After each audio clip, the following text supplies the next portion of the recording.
Hello, Internet, and welcome to episode 17 of Braindrizzle. I'm Q Dragon with my co-host, as always, Jack. Hello, Jack. How's it going? Good. So, how was me not nagging you for a week to record? Strangely empty.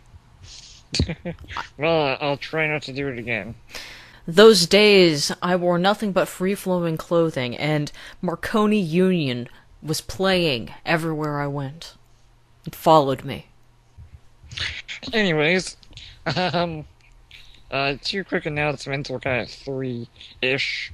Before we get to the news, if you didn't check out the Brainstorm bonus video that we uploaded instead of Brainstorm this past week, do check that out. And as part of that video, we announced that we're going to try and produce two new series. Yep, you're gonna hear about all the announcements whether you like it or not. You really should just sit down and watch the video. But since you won't, we're just gonna tell you all of them right now. Well, just the main one about the new series potentially. One would be about global politics, and that would be called Shitstorm. You got lucky, audience.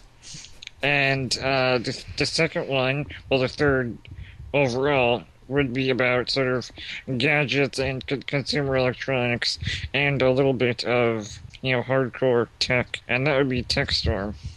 Mm-hmm. Transhumanist host would be preferred, but we'll take what we can get. Yeah, so we're looking for hosts, writers, researchers, editors. We may have someone interested in editing TextStorm, but basically everything for TextStorm we need. Yep, and it's going to be awesome. We're expanding, we're assimilating new groups, and we will conquer the internet this way. Indeed. Okay, getting right to the news now. News! Let's see, where the hell is this from? Oh, burn. Oh, isn't it nice not recording and then forgetting how to podcast? Like we knew in the first place.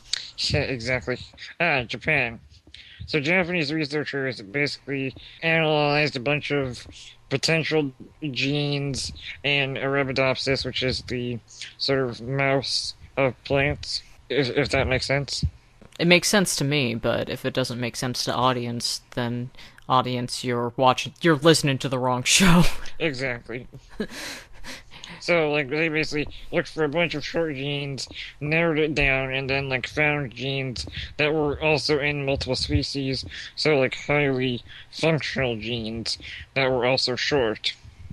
Mm. And then they created, mutants where these, few hundred short genes were overexpressed. And what happened?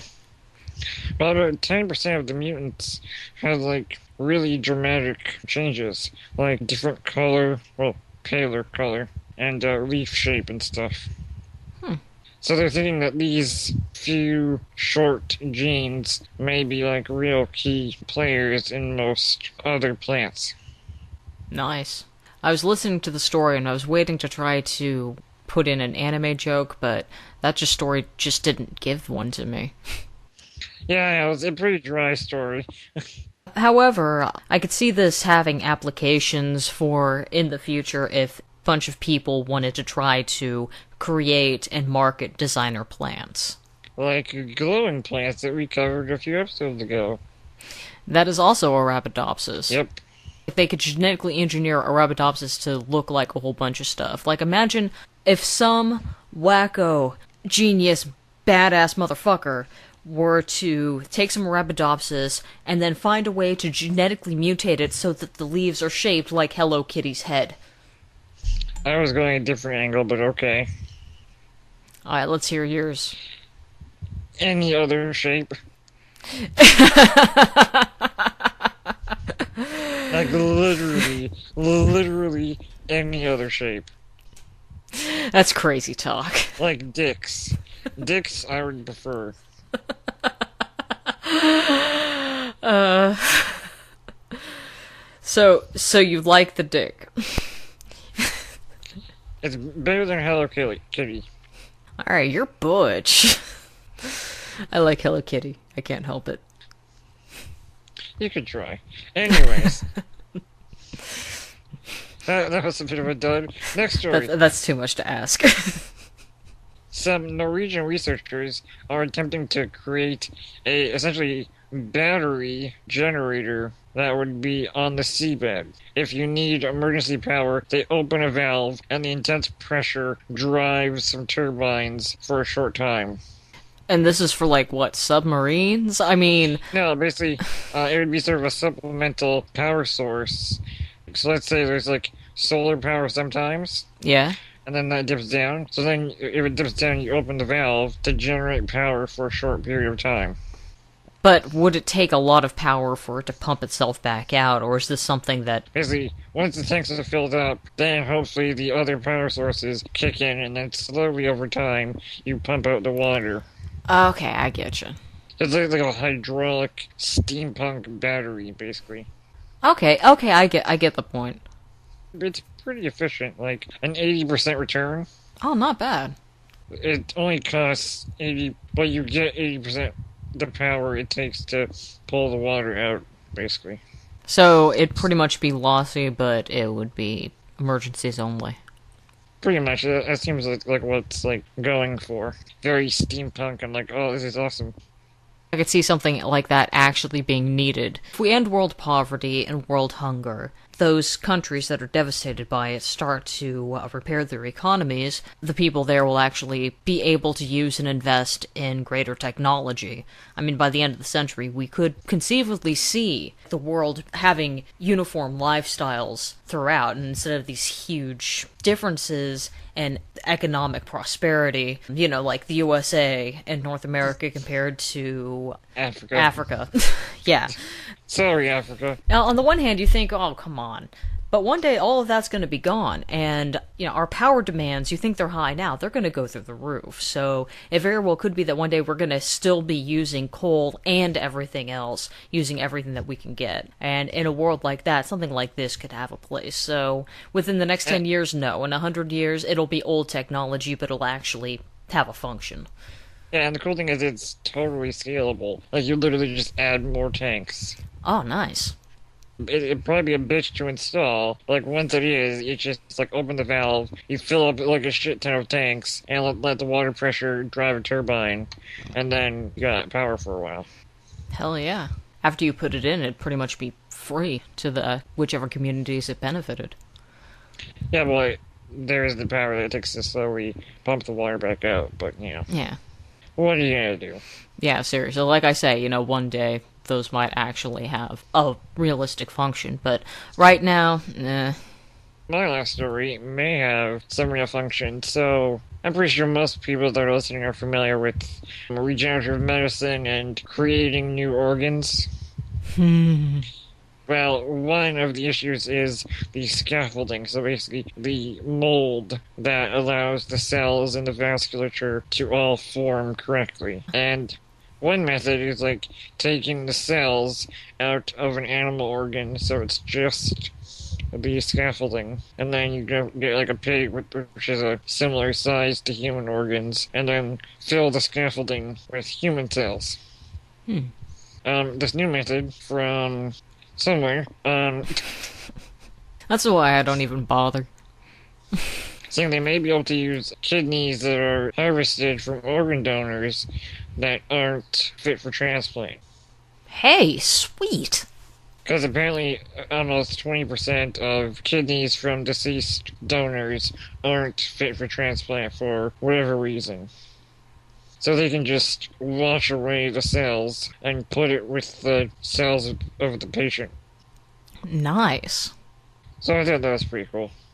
Yeah, that is really cool. Sweet. To think that maybe even kidneys with physical damage could be recovered this way. And kidneys, okay, on the one hand, everybody has two of them, and you can survive with only one. So, I mean, that one, like, you can find transplants, I guess, easier, because that's the one where you can ask your family members to borrow a kidney.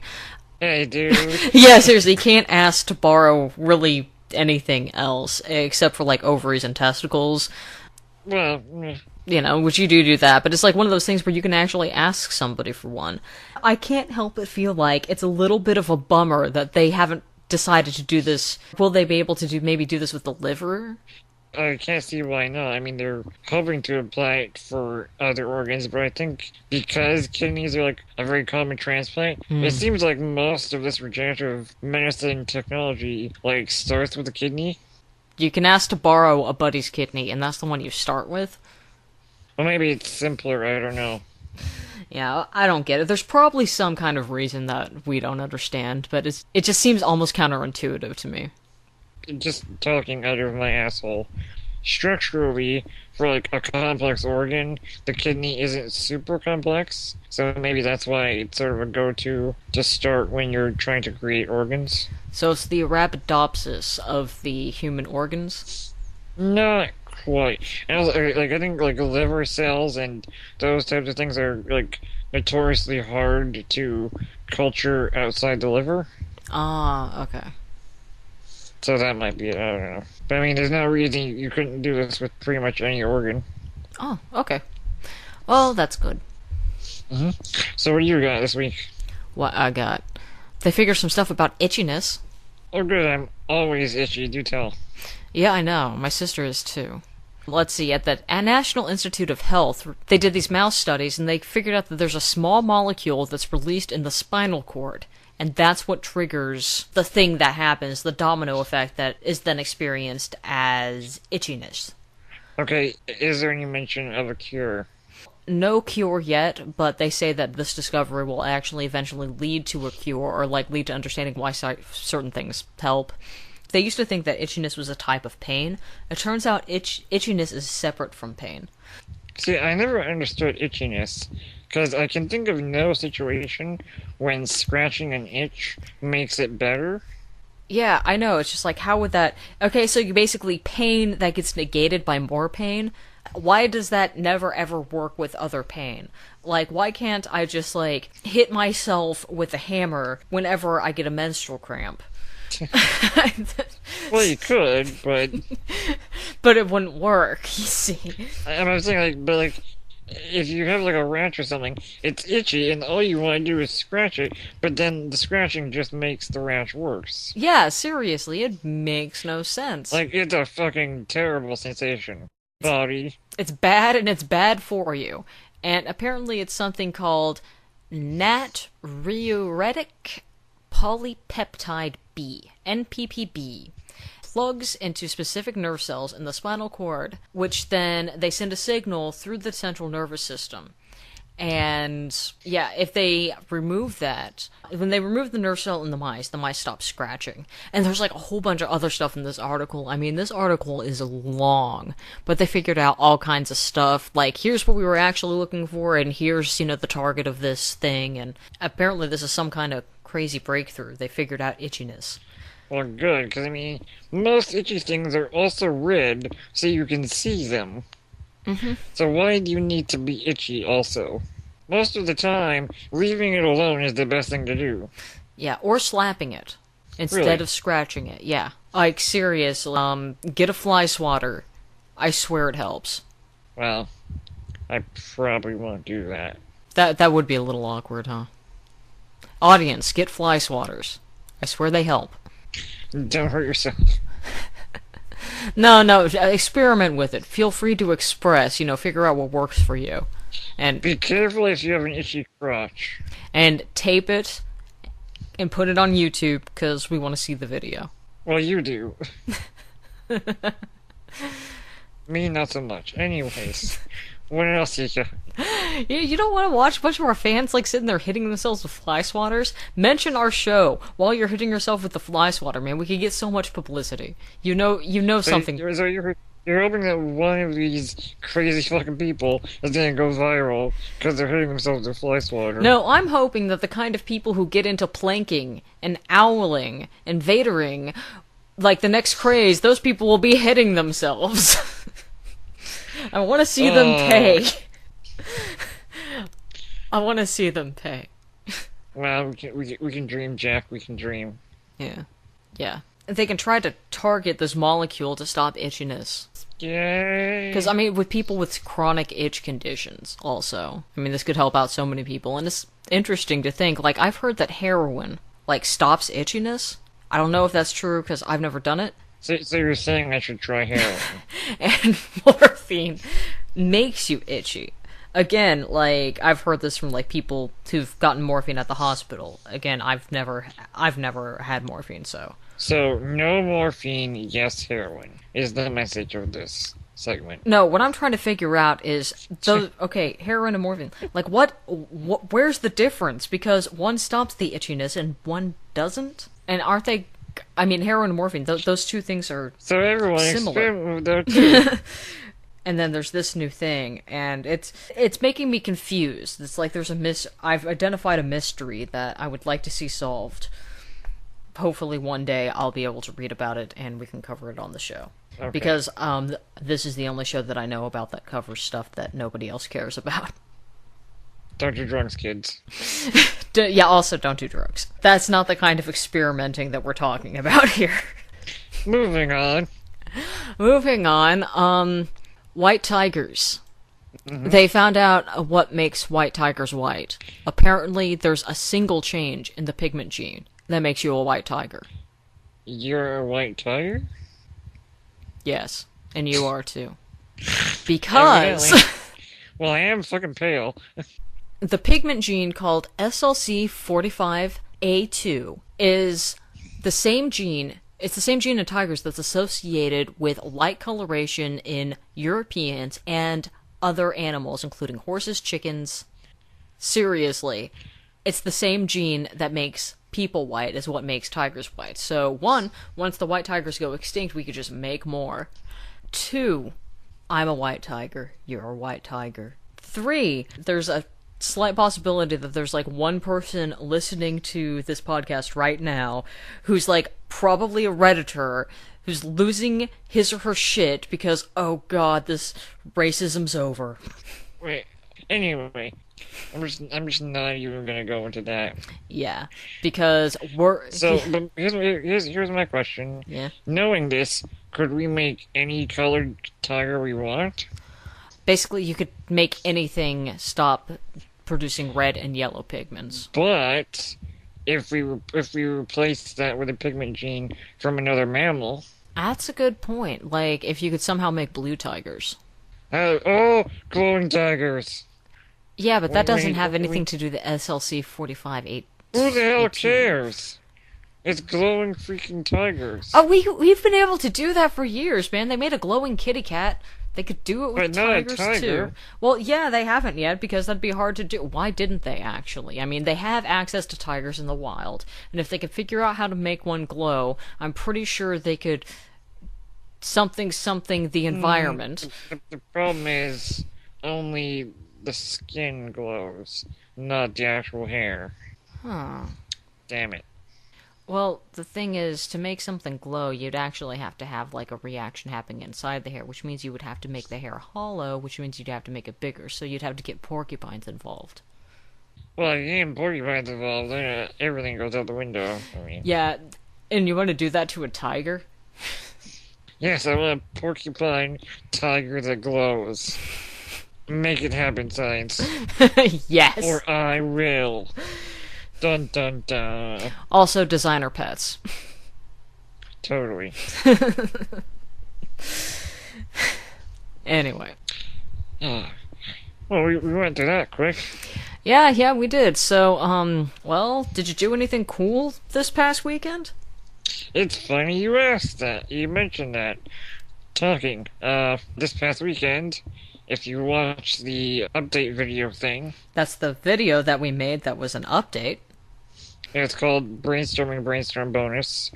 I'm sure it's either in the related videos or just go to the channel.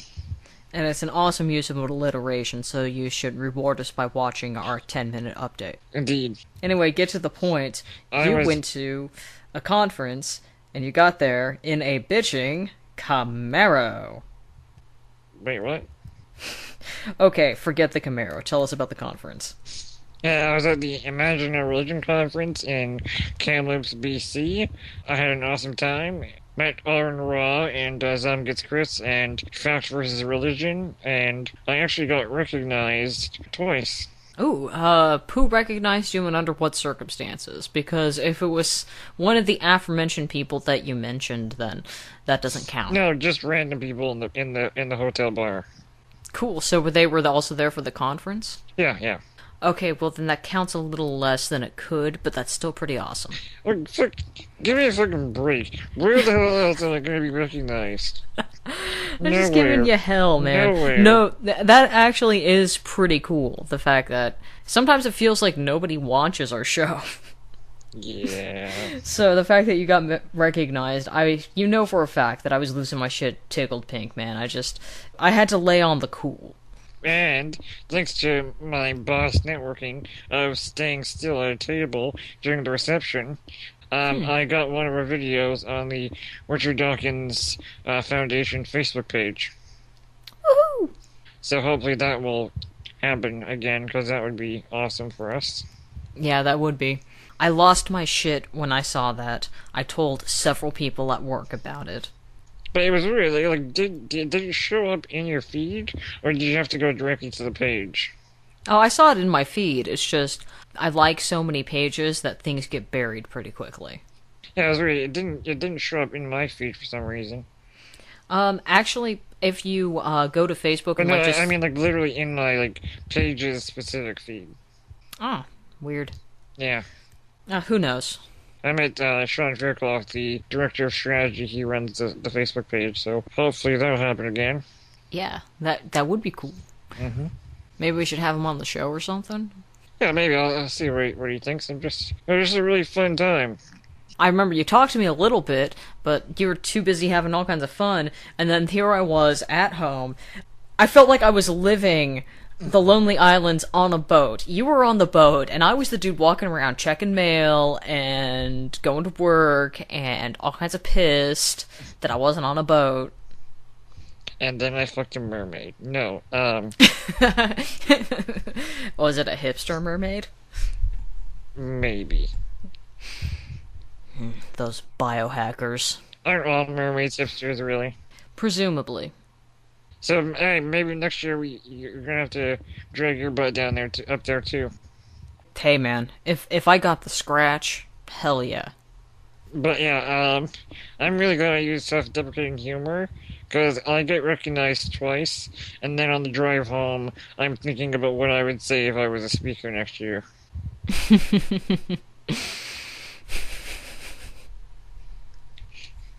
Wait, what the hell does that have to do with self-deprecating humor? You're just like, something about self-deprecating humor, Because- and then Because if Big I pimpin'. don't shit on myself constantly, I would have a massive ego.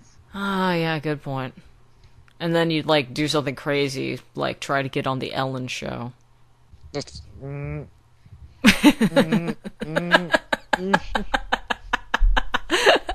That's an inside joke, guys, and you're never gonna know what it is. that fucking guy.